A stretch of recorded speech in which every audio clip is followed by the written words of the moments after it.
जी हाँ, अमीर तो है, लेकिन इसके कई कारण हैं। एक है उनकी जमीन जो हर तरह से बहुत उपजाऊ है, स्पेशली मिनरल्स, पदार्थ। हमारी जमीन भी बहुत अमीर है, मगर फसलों में हमारी ताकत, हमारे खेत है। अरे बाबू, बारिश पानी का क्या? सूखे की समस्या तो वहाँ पर भी होगी। और बिजली का क्या? वहाँ पर आम लोगों के लिए सरकार की तरफ से बहुत सारी सुविधाएं उपलब्ध हैं। स्वास्थ्य केंद्र, चिकित्सा और बच्चों की शिक्षा के कार्यक्रम, बिजली, पानी। लेकिन हमारे पास कुछ ऐसा है जो उनके पास न है और न कभी होएगा। क्या? संस्कार और परंपरा। हाँ भाई हाँ। और जब तक ये हमारे पास हैं, तब तक हमारा कोई कुछ नहीं बिगाड़ सकता। हमारा देश दुनिया का सबसे महान देश है। हाँ भाई, संस्कार और परंपरा हमारी सबसे बड़ी ताकत है। आपको क्या लगता है? मुन्नी सर, हमें तो नहीं लगता है कि मोहन जी इस बात को मानते हो। क्यों मोहन जी? जी हाँ, मैं नहीं मानता हमारा देश दुनिया का सबसे महान देश है।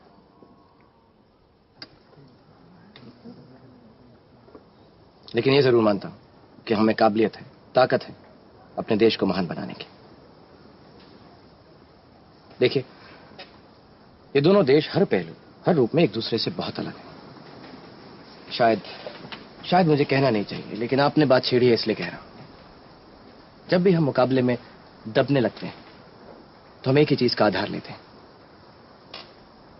संस्कार, परंपरा।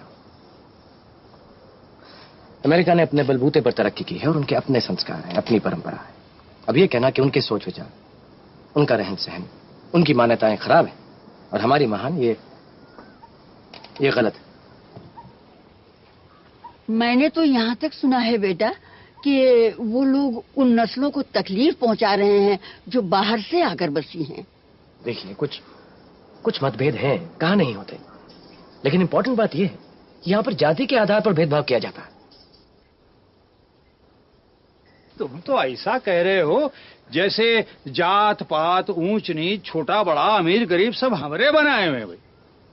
अरे वो तो शुरू से ही चल रहा है हमारे यहाँ, जाति, धर्म, वर्ण व्यवस्था। और सुनो, जो कभी नहीं जाती उसी को जाति कहते हैं। जो सदियों से चली आ रही है, जरूरी नहीं कि वो सही है। तो अपनी आँखिन पर चढ़ा चश्मा हमारी आँखिन पर फिट किया चाहता हो मोहन बाबू? मैं कोई चश्मा फिट नहीं कर रहा, मैं सिर्फ वही कह रहा हूं जो आप लोगों के बीच कुछ दिन रहकर मैंने महसूस किया, देखा। वो ये है कि हम लोग सिर्फ आपस में लड़ते रहते हैं, जबकि हमें लड़ना चाहिए अशिक्षा के खिलाफ, बढ़ती आबादी, भ्रष्टाचार के खिलाफ। हम में से हर कोई हर रोज गलियों में, सड़कों पे, कहीं ना कहीं यही कहता रहता है कि इस देश का कुछ नहीं होने वाला, ये देश बर्बादी की ओर बढ़ रहा है। अगर हम सिर्फ यही कहते रहे तो सचमुच एक दिन ये देश बर्बाद हो जाएगा। और इसके लिए आपको कुछ करना है, आपको भी, सिर्फ पंचों को नहीं, आप सब गांव वालों को।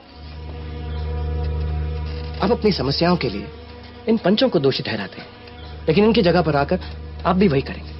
और ये बात मुझ पर भी लागू होती। दलित ब्राह्मण को दोष देते हैं, ब्राह्मण कहते हैं दलित उनकी जाति को भ्रष्ट कर रहे हैं। लोहार और कुम्हार लाला के कर्ज को दोष देते हैं, जमींदार किसान को दोष देते हैं, लेकिन उनका हक नहीं देते। तो फिर हम महान कैसे हुए? गांव में दिक्कतें हैं तो हम सरकार की तरफ उंगली उठाते हैं, और वो किसी और की तरफ। हम सब एक दूसरे को दोष दे रहे हैं, जबकि सच्चाई यह है कि हम सब ही दोषी हैं, क्योंकि समस्या हम खुद ही हैं। मैं, आप, हम सब। तुम्हारी बुद्धि भ्रष्ट हुई गई है का?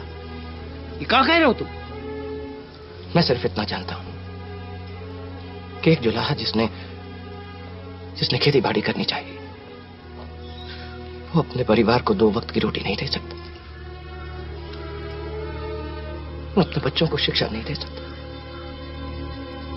उन्हें भूख से मरता हुआ देख सकता था।